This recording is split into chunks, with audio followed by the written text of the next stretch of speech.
Terima kasih kerana memilih kami pada waktu ini. 30 minit di series utama, anda bersama saya, Ruzaini Ruslan.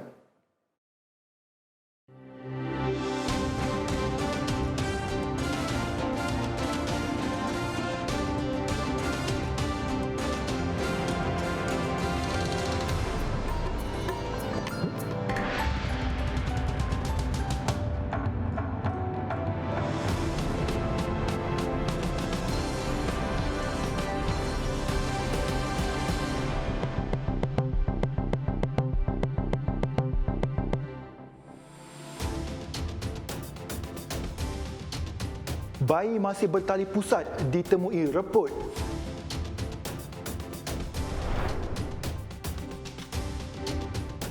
Juga, video pukul tular, polis buru lelaki tempatan.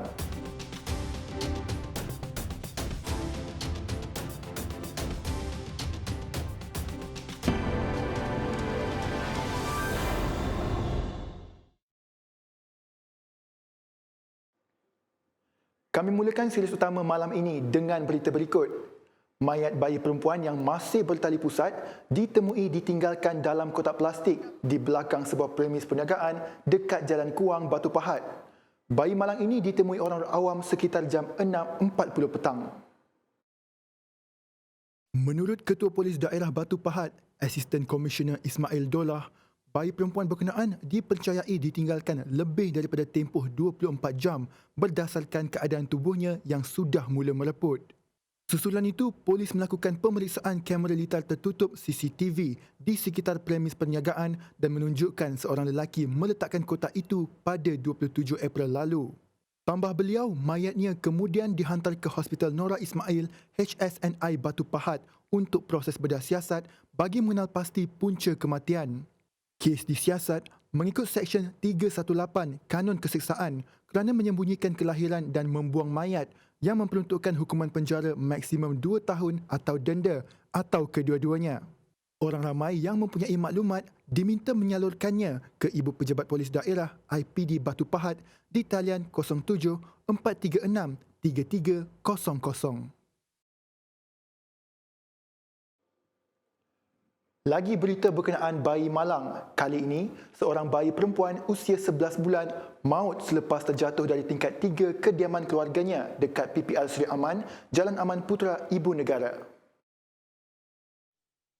Menurut Ketua Polis Daerah Sentul Assistant Commissioner Beh Eng Lai, polis menerima laporan insiden ini sekitar jam 6 petang dan sepasukan anggota polis dari Balai Polis Jinjang kemudian menjalankan siasatan di tempat kejadian.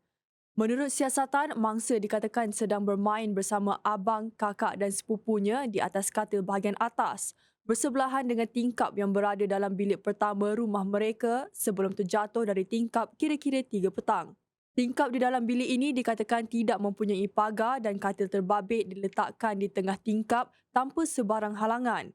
Siasatan lanjut mendapati tiada sebarang unsur jenayah ditemui dalam insiden itu. Dalam pada itu, ibu mangsa membawa mangsa ke Hospital Selayang untuk mendapatkan rawatan dan apabila tiba di unit kecemasan Hospital Selayang, mangsa disahkan meninggal dunia oleh pegawai perubatan. Sementara itu, hasil laporan bedah siasat mendapati kematian berpunca daripada kecederaan parah di bahagian kepala akibat jatuh dari tempat tinggi. Kes diklasifikasikan sebagai mati mengejut. Polis Sentul menyeru orang ramai yang mempunyai sebarang maklumat berkaitan kes menghubungi bilik gerakan IPD Sentul di talian 03-4048-2206. Kematian kanak-kanak lelaki 7 tahun Zubaidi Amir Kushairi Abdul Malik Januari lalu yang disyaki dibunuh bapa tiri dan ibu kandung bukanlah kes yang pertama seumpamanya di Malaysia. Malah peningkatan kes seperti ini didera atau dibunuh ahli keluarga sendiri dilihat semakin menjadi-jadi. Di mana silapnya? Apakah situasi suram akibat pandemik COVID-19 yang sedang berlaku kini turut jadi penyumbang? Ikuti laporan disediakan wartawan Atira Aminuddin. Bedah siasat ke atas kematian Amir yang dipanggil adik Januari lalu menemukan banyak kesan kecederaan di kepala dan belakang badan sehinggakan kematian adik Amir yang didakwa lemas oleh bapa tirinya dipertikai. Siasatan lanjut masih dijalankan dan pihak berkuasa menafikan dakwaan segelintir netizen yang mengatakan kanak-kanak tersebut telah lama meninggal dunia. Sebulan kemudian, pada 1 Februari, satu lagi kematian kanak-kanak perempuan yang turut dipercayai dibunuh dengan sengaja oleh bapa tirinya direkodkan. Menurut kaunselor kanak-kanak di salah sebuah pusat kanak-kanak di Singapura, Nur Alisa Arif, situasi akibat pandemik COVID-19 turut menjadi penyumbang dalam kes penderaan. First of all, I think parents are overstressed with their work at home and overload with what they have at work, and they bring it back to home. I think the reason why people need to send their children to school is to at least ease out the parents' burden with educating the children. Because when you are at home and we have online classes for the children, and it clashes with the work that they are doing at home, they bring it back to home, and then with plus the children kind of the reaction at home and in school, it's totally different. Menurut laporan Kementerian Pembangunan Wanita, Keluarga dan Masyarakat KPWKM, 3,875 kes penderaan fizikal kanak-kanak dilapor sehingga September 2020. Jadi sebenarnya dalam situasi macam ni, yalah kita nak blame 100% pun, kita tak tahu situasi kadang-kadang desakan family lah, apa semua, kewangan lah, dari segi hutang piutang di musim PKP ni, kerja yang tak ada gaji. Tapi sebagai seorang ibu dan bapa ni, you kena cari satu pendekatan yang terbaik lah. Sebab you dera anak tu bukan satu jalan, you tak selesai masalah pun benda tu sebenarnya. You menambahkan lagi masalah. Macam satu kes yang berlaku yang mana anak Amir, budak Amir kena dera tu kan. Kita tengok macam mana dia kena dera, kena pukul, dan cara dia kena pukul tu kita rasa sedih sangat. Sepatutnya as a parents kita kena kawal benda tu. Tapi itulah, mungkin kadang-kadang benda ni parents ni dia dah daripada dulu mak bapak dia pukul dia, ataupun dia benda tu dah jadi habit, dia pernah pukul isteri dia ke. So itulah bahayanya as a parents kan, dia sendiri yang kena bertanggungjawab. Anak-anak tak tahu. Kadang-kadang dia memang perangai macam tu. Kadang-kadang so sebagai parents, kesabaran, emosi tu memang dia kena kawal lah. Kes penderaan ke atas kanak-kanak yang paling ketara adalah dari segi mental. Kanak-kanak sentiasa berada dalam ketakutan sehingga perkembangan emosi mereka terjejas. Ada yang hilang kepercayaan ke atas diri sendiri akibat trauma. Normal children, they are very jovial, they talk a lot, or probably they just act as per normal. But for this kind of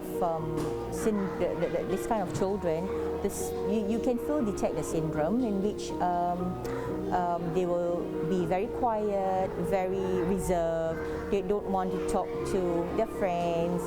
Sometimes they can be very abusive, like they hit their friend and don't want to do their work and stuff like that.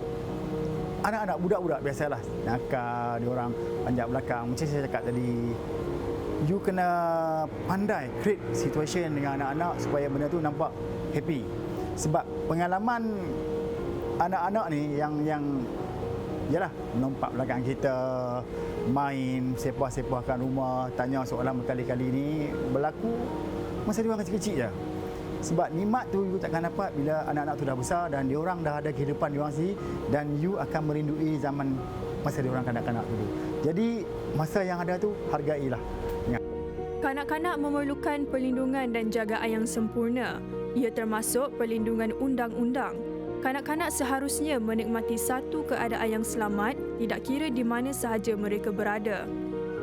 Ibu bapa perlu memberi perlindungan yang sepenuhnya kerana mereka harus dibesarkan dalam keadaan sihat, tenteram dan penuh kasih sayang. Meskipun kes-kes sebegini semakin tular dan memberi pendedahan kepada orang ramai, namun rakyat Malaysia perlu kekal prihatin.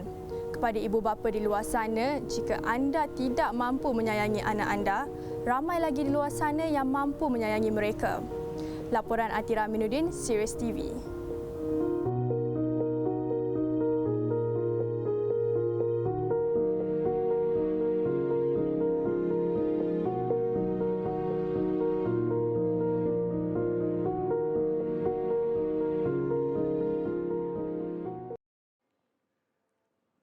Susulan video sekumpulan individu yang memukul seorang lelaki warga asing tular di media sosial. Polis sedang mengesan sekumpulan individu terbabit yang dipercayai pengerusi dan pengikut sebuah badan bukan kerajaan NGO. 600 piece. Mana? Mana? Tapi ini bukan saya. Tak ada. Saya ini tulis saja. Okey. Dan nanti tanggal. Kejadian dilapor berlaku di kawasan kaki 5 sebuah premis kedai di nombor 28 Jalan Alam Jaya 19, Taman Alam Jaya, Batu 9 Ceras, Kajang. Ketua Polis Daerah Kajang, Asisten Komisioner Muhammad Zaid Hassan berkata, siasatan dimulakan sebaik rakaman video yang tular itu sampai ke pengetahuan pasukan bahagian maksiat, judi dan kongsi gelap dituju Ibu Pejabat Polis Daerah IPD Kajang semalam. Menurutnya, perlakuan suspek adalah satu tindakan yang mengganggu serta mendatangkan kekacauan kepada ketenteraman awam. Hasil penelitian ke atas video juga mendapati kumpulan suspek turut melanggar beberapa prosedur operasi standard SOP Perintah Kawalan Pergerakan Bersyarat PKPB dengan berkumpul serta tidak menjaga penjarakan fizikal. Kes diklasifikasi mengikut Seksyen 147 Kanun Keseksaan kerana merusuh. Sabitkan kesalahan boleh dihukum penjara selama 2 tahun atau denda atau kedua-duanya sekali. Terdahulu, video berdurasi seminit 54 saat yang tular ini memaparkan seorang suspek memukul lelaki warga asing berkenaan diikuti beberapa rakan suspek melakukan tindakan sama. Jadi you mau ambil stok dekat mana? Pandang saya muka. Pandang saya muka. Pandang saya muka sini. You mau ambil stok dekat mana? Ini saya itu kalau customer order, saya itu bukan ini design lah, itu lain-lain design lah. So, saya itu kasih printing lah. Kasih printing. Sekarang kedai printing boleh buat RM5? Tak boleh. Tak boleh, kenapa you mau ambil duit sama orang? Silas utama berehat seketika menyusul selepas ini.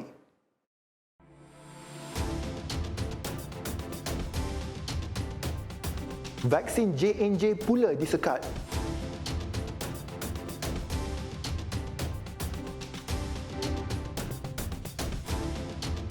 Variasikan senaman anda dengan menimbulkan keseronokan.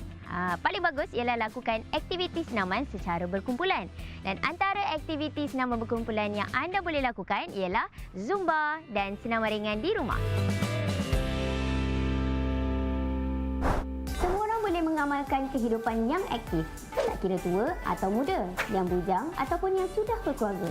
Ingat, tiada halangan untuk anda menjadi aktif.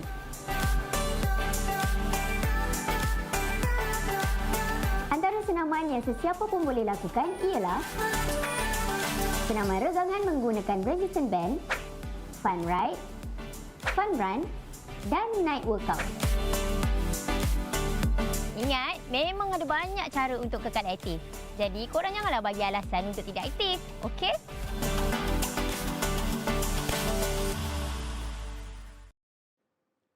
Bertemu kembali. Tidak semua golongan menyambut baik khabar gembira yang diumum Perdana Menteri tentang penerimaan vaksin.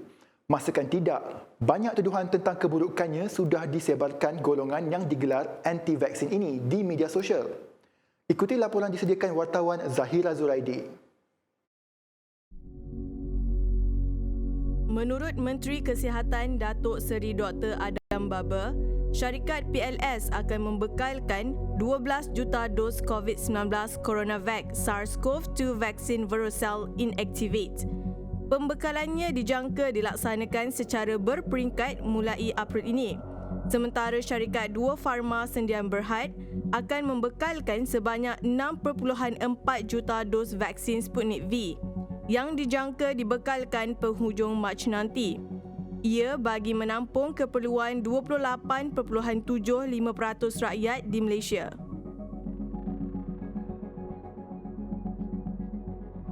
Pun begitu, laporan dikemuka Pfizer kepada panel pentadbiran makanan dan ubat-ubatan Amerika Syarikat FDA tentang 6 individu maut ketika peringkat akhir ujian klinikal vaksin berkenaan mengundang perhatian ramai terutama golongan anti-vaksin. Ia digunakan sebagai dalil di media sosial untuk menolak pemberian vaksin berkenaan. Kenapa perlu vaksin? Sedangkan dah masuk sehingga hari ini hampir 200,000 lebih dalam masa 300,000, sedangkan yang sembuh daripada COVID-19 itu orang yang tak divaksin. Dan ya, wabak ini memang ada, tapi yang pandangan fakta-fakta ilmiahnya, COVID-19 ini tidaklah membunuh. Sebabnya kita boleh sembuh tanpa vaksin, tanpa ubat, tanpa apa. Saya akan ambil jalan selamat, saya akan resikan ubat sunnah. Saya akan ambil madu, saya akan ambil habatus sauda, saya akan ambil cara apa sekalipun, ikhtiar saja dengan cara sunnah. Dan anda juga tahu ada beberapa individu yang ambil vaksin, ada yang meninggal disebabkan diberi vaksin selepas diberi vaksin COVID. So itu membuatkan serba salah kepada semua kebanyakan rakyat untuk mengambil vaksin.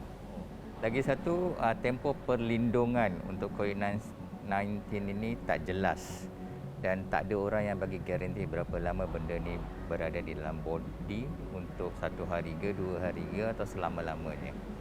Nobody knows. So apa guna kita ambil kalau tak ada sebarang confirmation? Mereka turut memuat naik pelbagai hantaran di media sosial dengan pelbagai hujah menggunakan teori konspirasi bagi menyokong pandangan tersebut. Terutama mereka-mereka yang mengedepankan fahaman anti-vax. Sebab bila kita lakukan kajian, memang ada kematian. Dalam trial Pfizer tu memang ada 6 yang meninggal. 4 meninggal di dalam tak ambil vaksin. 2 meninggal yang ambil vaksin. 2 yang meninggal yang ambil vaksin ni, seorang tu meninggal 57 hari lepas ambil vaksin. Dia kena sakit jantung.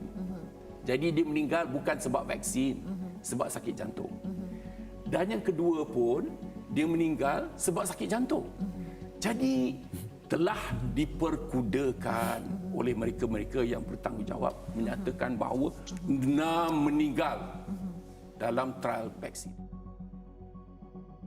Golongan anti-vaksin yang kerap menyebarkan berita palsu boleh didakwa di bawah Seksyen 233 Akta Komunikasi dan Multimedia 1998. Denda RM50,000 atau penjara tidak melebihi setahun boleh dikenakan.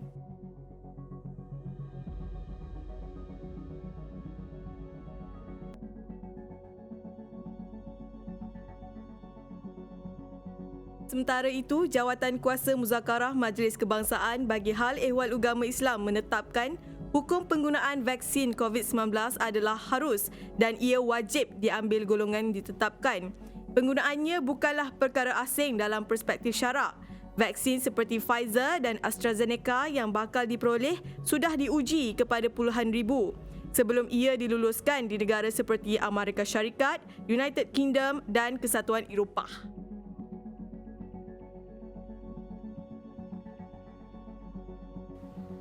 Masyarakat perlu merujuk kepada orang yang lebih pakar atau laman yang sahih dalam menilai penerimaan vaksin. Jangan sengaja membuat-buat dakwah yang boleh menghalang usaha kerajaan bagi memulihkan negara. Jika tersalah langkah, boleh didakwa.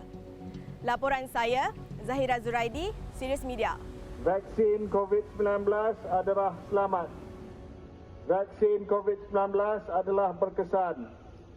Vaksin COVID-19 boleh melindungi kita dan keluarga kita daripada penyakit COVID-19.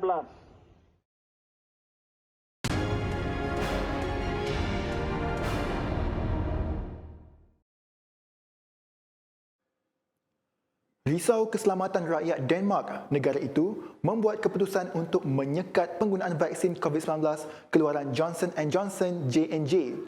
Ia ekoran kebimbangan isu darah beku susulan langkah sama terhadap vaksin AstraZeneca. Menurut pihak berkuasa kesihatan Denmark, ia berdasarkan kenyataan Agensi Perubatan Eropah EMA yang menyimpulkan wujud kaitan antara kes darah beku kronik yang jarang berlaku dengan vaksin J&J. Bagaimanapun, EMA dan Pertubuhan Kesihatan Sedunia WHO menyarankan vaksin J&J digunakan kerana manfaatnya melebihi risiko. Namun, pihak berkuasa kesihatan Denmark berkata negara mereka akan bergantung pada vaksin Pfizer-BioNTech serta Moderna. Dalam pada itu, Denmark mengakui keputusan menolak vaksin J&J bermakna kempen imunisasi di negara itu akan tertangguh selama 4 minggu dan menjangkakan semua individu berusia 16 tahun ke atas akan selesai menerima vaksin menjelang hujung Ogos. Perkembangan kes COVID-19 di India. Jumlah kes harian terus meningkat sehingga menghampiri 20 juta jangkitan. Kementerian Kesihatan India berkata sebanyak 392,000 kes dilaporkan dalam masa 24 jam.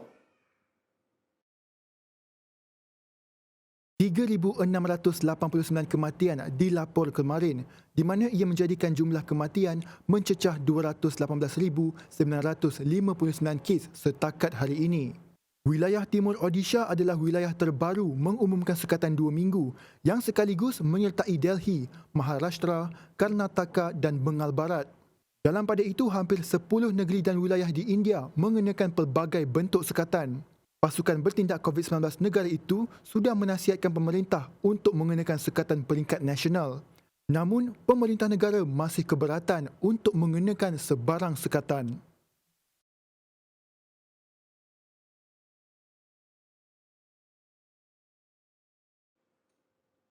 Teruskan bersama kami dalam series utama Menarik dalam Sukan selepas ini.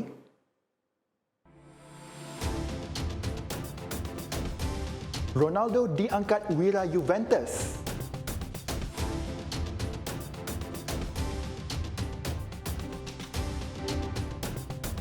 Dalam membudayakan normal baru, penggunaan perkhidmatan digital mampu melancarkan lagi urusan seharian kita. Ikuti contoh Adam mengadaptasi normal baru di tempat kerja. Sebelum memasuki bangunan, dia menggunakan aplikasi MySejahtera untuk membuat penilaian kesihatan kendiri bagi memastikan dirinya berisiko rendah dan mendaftar masuk ke lokasi. Kemudian, dia merekodkan kehadirannya di portal SportMe. Di dalam lift, Adam dan pegawai-pegawai lain berdiri mengikut penjarakan sosial yang betul. Sebelum ke mesyuarat, Adam menyemak dokumen yang diperlukan menerusi sistem DDMS. Semua pegawai duduk dengan jarak 1 meter. Mesyuarat ini juga dilaksanakan secara telesidang menggunakan MyGov UC. Ekonomi pasca COVID-19 ternyata mencabar, namun telah membuka peluang pekerjaan baru, terutamanya dalam ekonomi digital. Ini mendorong Khairul untuk meningkatkan kualiti hidupnya. Dia mendapatkan maklumat tentang memulakan perniagaan di portal Malaysia Biz.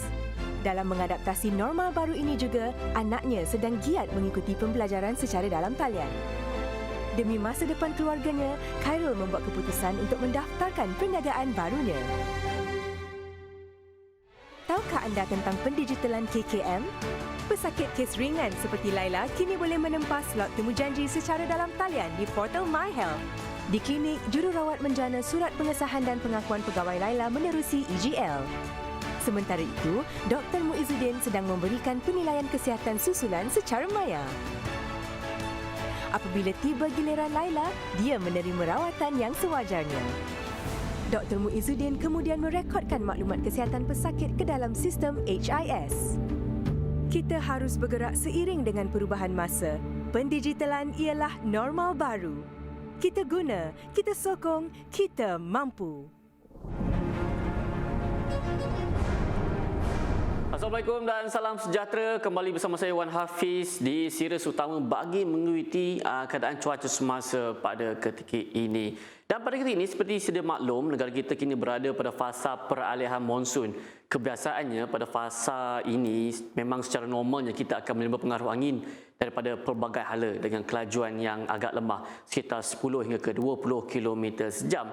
Dan pada waktu ini juga kadang-kadang secara klimatologinya angin kencang, ribut petir dan juga hujan lebat boleh berlaku pada waktu petang sehingga ke awal malam, terutamanya di bahagian pedalaman Semenanjung Malaysia sehingga ke pantai barat Semenanjung Malaysia. Baiklah, kita akan beralih ke paparan gema satelit bagi melihat apa yang berlaku sebenarnya pada ketika ini. Di Semenanjung Malaysia, hujan berserta ribut petir kini sedang berlaku di hampir ke semua negeri, tetapi ianya lebih tertumpu di bahagian pedalaman. Seperti diramalkan, hujan berserta ribut petir kini sedang berlaku.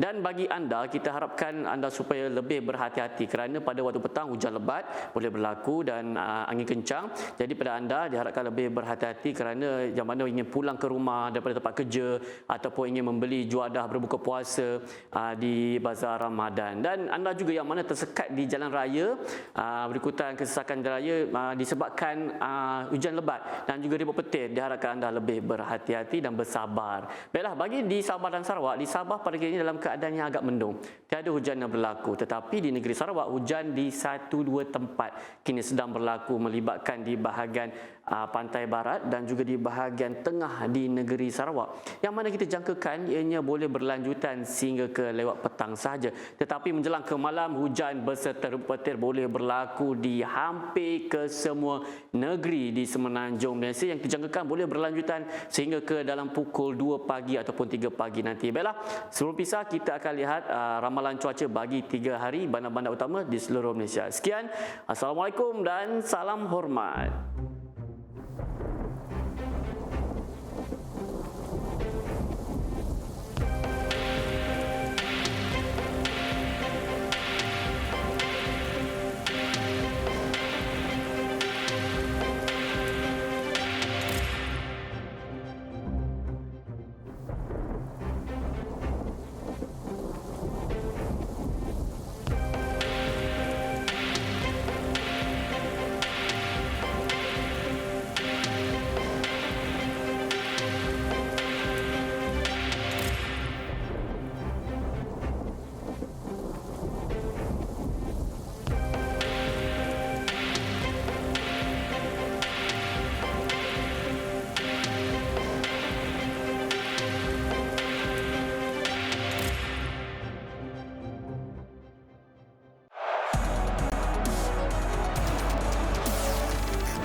Aksi Liga Perdana Inggeris EPL, perlawanan Liverpool dan Manchester United ditangguh.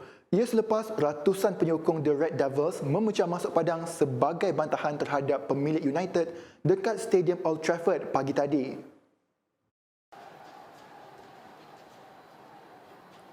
Pertembungan United dan Liverpool dipinda bagi menjamin keselamatan para pemain disebabkan protes.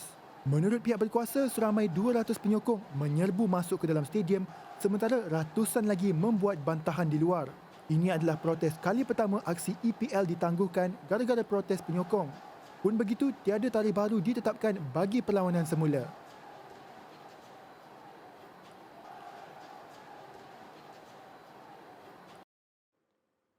Beralih ke aksi Serie A, Cristiano Ronaldo muncul penyelamat Juventus selepas berjaya meledak 2 gol mengatasi Udinese 2-1 dekat Stadium Friuli, Milan. Gergasi Turin itu baru sahaja hilang mahkota Serie A kepada Inter Milan. Inter memecahkan dominasi 9 tahun Juve dalam saingan domestik dengan gelaran ke-19 Scudetto selepas pencabar terdekat Atalanta seri 1-1 di Sassuolo dan memberikan Nerazzurri kelebihan 13 mata berbaki 4 perlawanan. Skuad kendalian Antonio Conte hanya perlu 1 mata untuk meraih gelaran dan menafikan kejuaraan ke-10 berturut-turut Juve dalam Liga. Kemenangan itu membawa Juve ke tangga ketiga ketika mereka menyasarkan tempat ke Liga Juara-Juara dan kini mengumpul 69 mata bermanding pasukan tangga kedua Atalanta dan AC Milan keempat. Sementara itu di Rome, Torino yang tersingkir ke Division 2 3 tahun lepas tampil lebih yakin. Ia selepas menang ke atas Parma 1-0 dalam Serie A pagi tadi. Mergim Vojvoda menjaringkan gol kemenangan pada pertengahan babak kedua membuatkan Parma ketinggalan 12 mata. Torino peroleh 3 mata berharga dalam usaha mereka dari tersingkir sekaligus membawa mereka ke tangga ke-15, 3 mata di atas Benevento yang menghuni tempat terakhir penyingkiran. Pun begitu pada 1990-an, Parma adalah antara pasukan utama di Itali dan kuasa besar di Eropah, menang Piala Eropah pada 1995 dan 1999 serta Piala Juara-Juara pada 1963. Kembali ke Liga Utama namun gagal mendatangkan impak sebagai kuasa utama dan kembali ke Serie B.